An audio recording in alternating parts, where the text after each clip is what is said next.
Hello everyone, कैसे हैं आप सब। आज की वीडियो में सेबी ने जो फ्राइडे को एक फाइनल चेंज लाया है, एक राहत लाई है इंट्राडे मार्जिन के रूल पर, जो बीटीएसटी पर, उसके बारे में बात करेंगे।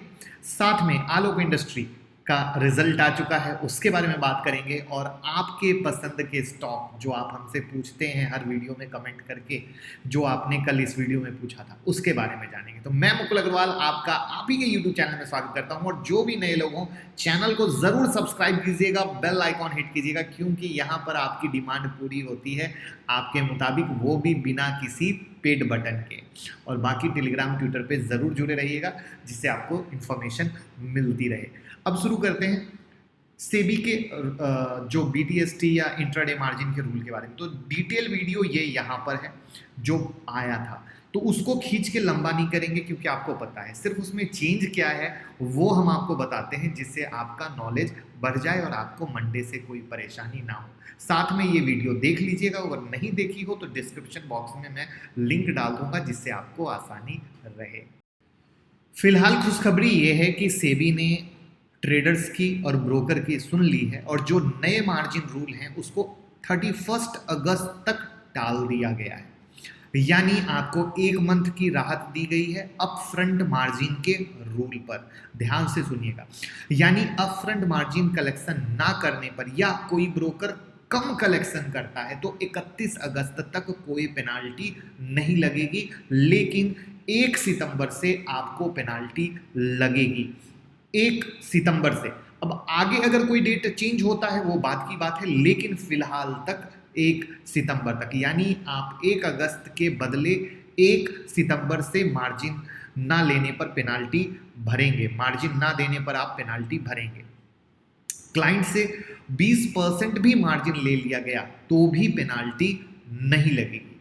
जो फ्राइडे को सेबी ने कहा कि अगर ट्रेडिंग मेंबर क्लाइंट से कम 20% अपफ्रंट मार्जिन जमा करते हैं तो शॉर्ट कलेक्शन के लिए पेनाल्टी लागू नहीं होगी। यह फैसला फाइनली जो इन्वेस्टर और trading members, clearing members, stock broker association के जो रिप्रेजेंटेटिव मिले थे उसके बाद लिया गया है। और कैश सेगमेंट में शॉर्ट कलेक्शन या अपफ्रंट मार्जिन का कलेक्शन न करने के लिए पेनाल्टी 1 सितंबर से चालू होगी। तो अभी राहत है। अब फर्दर इसमें, जैसा कि आपको पता है, सेबी फुल एक्शन में चल रही है, हर दिन एक नया नया सर्कुलर ला रही है। तो अब इसमें किस तरीके से होता है, किस तरीके से करती है, ये देखने वाली बात होगी। लेकिन कहीं ना कहीं जो कैश में काम करते हैं उनके लिए बहुत ही मुश्किल आने वाली है। जो नए लोग हैं उनके लिए मुश्किल आने वाली है। चाहे आज राहत दी हो, सितंबर को राहत दी हो, हम तो ट्रेडर का भला सोचते हैं। आप भी हमारी बात से एग्री करेंगे कि सेबी कमाने देना नहीं चाह रही है छोटे ट्रेडर को, क्योंकि इस कंडीशन में लोग फ्यूचर में जाएंगे, ऑप्शन में जाएंगे, और वहां पर आप एक साइड सेबी कहती है कि हम चाहते नहीं है लोग रिस्क गेम खेलें, दूसरे साइड सेबी वही करने को उनको पुश कर रही है। तो ये अपने आप में देखना बहुत ही हैरत अंगेज होगा कि किस तरीके से करता है। लेकिन हम आप लोगों के साथ हैं, आप लोग के लिए बेहतर से बेहतर चीज़ करने की कोशिश करेंगे, जिससे आप पैसे कमा सकें। अब बात करते हैं उस रिजल्ट का जिसको सबको बेसब्री से इंतजार था, आलोक इंडस्ट्री का। फिर चार्ट भी देखेंगे। देखिए, आलोक इंडस्ट्री जो अगर 31 मार्च 2020 जो भी आया है 764 करोड़ का आया है, और अगर ईयर ऑन ईयर बेसिस पे सिंपली देखें 31 मार्च को तो 812 करोड़ का था, जो गिरावट दिखी है। अगर हम अगेन एक्सपेंसेस की बात करें तो एक्सपेंसेस में अगर ईयर ऑन ईयर बेसिस पे देखें तो हमको गिरावट दिख रही है, यानी खर्चे कम हुए हैं। ये एक बहुत ही अच्छी बात है। लेकिन अगर आप यहाँ पे देखें, loss from operation before share of profit loss of joint venture exceptional item and taxes, तो आप देखोगे कांस्टेंट लॉस हैं, जो यहाँ पर वो लॉस भी घटा है। अब जो एक सबसे इम्पॉर्टेंट चीज़ है जो रिलायंस के रिजल्ट में भी हमने आपको बताई थी, कि रिलायंस भी एक्सेप्शनल आइटम के कारण बचा था। और वहाँ पे भी मैंने कहा था कि लोगों का अपना नज़रिया है लेने का, कि लोग एक्सेप्शनल आइटम को प्रॉफिट के नज़रिए से देखते हैं।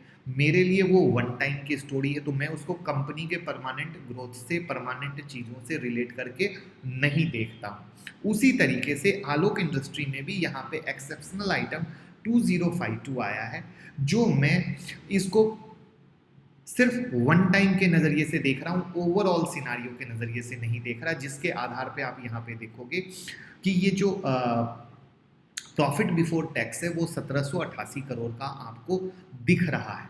तो किसके कारण दिख रहा है? सिर्फ और सिर्फ एक्सेप्शनल आइटम के कारण दिख रहा है। अगर ये एक्सेप्शनल आइटम नहीं होता तो ये यहाँ पे लॉस खड़ा होता।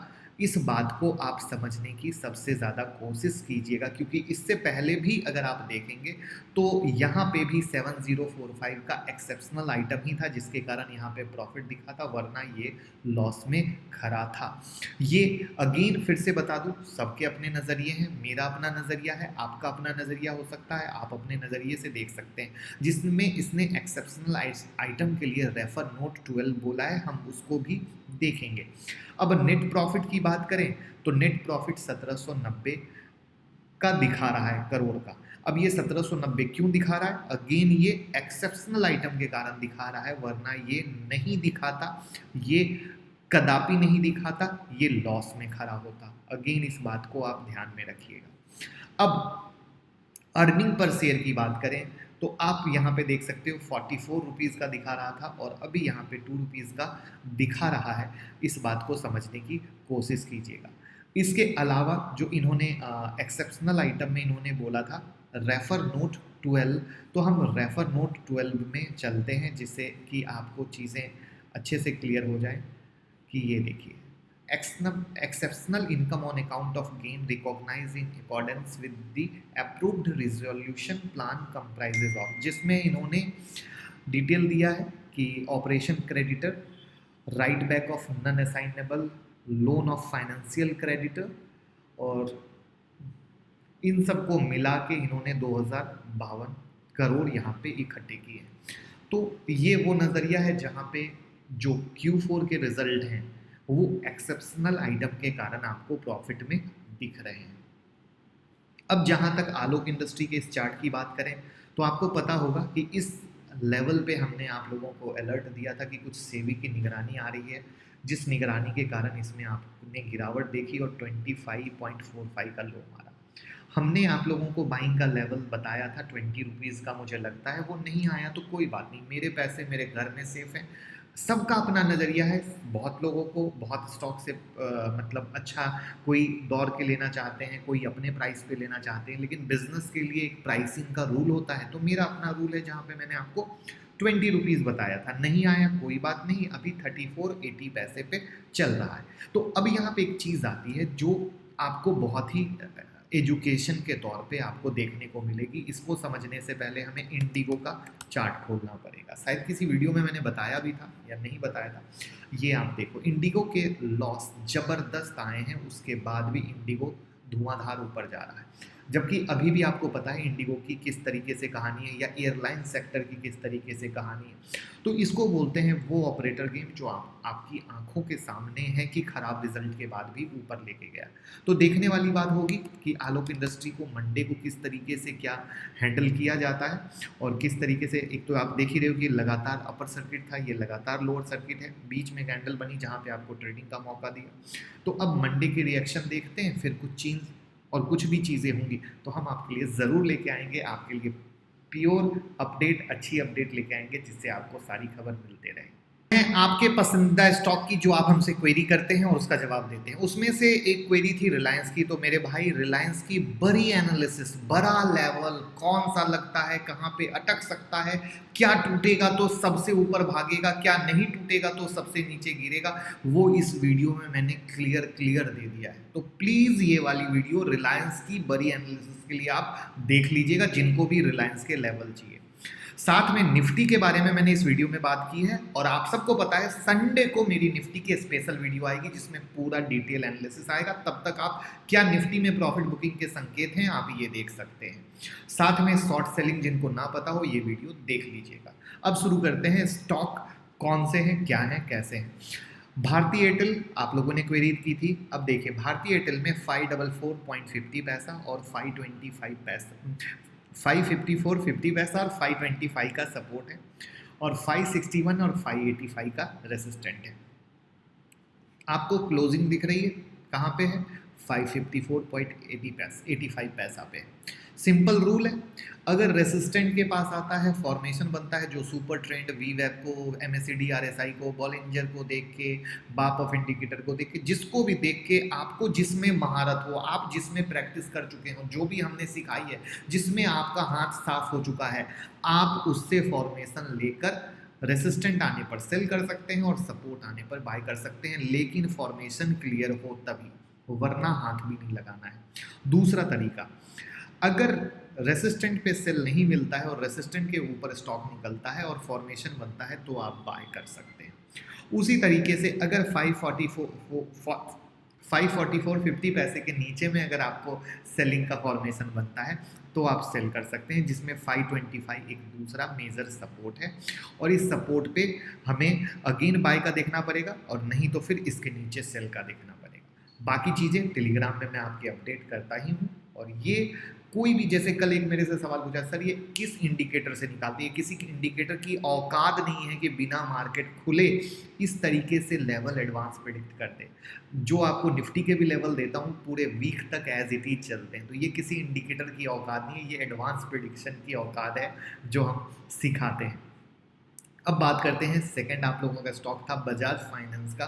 बजाज फाइनेंस में 3150 का सपोर्ट है, आपके सामने क्लोजिंग 3251 की है, और जो रेसिस्टेंट है 3331 का है और 3445 का है। अब हमें क्या करना है, आप एक चीज़ गौर करते हो, देखो एक अगर आपको ट्रेडिंग में सुधार करना है ना, मैं एक बड़ा ही श्योर शॉर्ट चीज़ देता हूँ। आप देखो, मैं अपने लेवल पे ट्रेडिंग पसंद करता हूँ, ना कि मार्केट जहाँ क्लोज हुआ है वहाँ पे।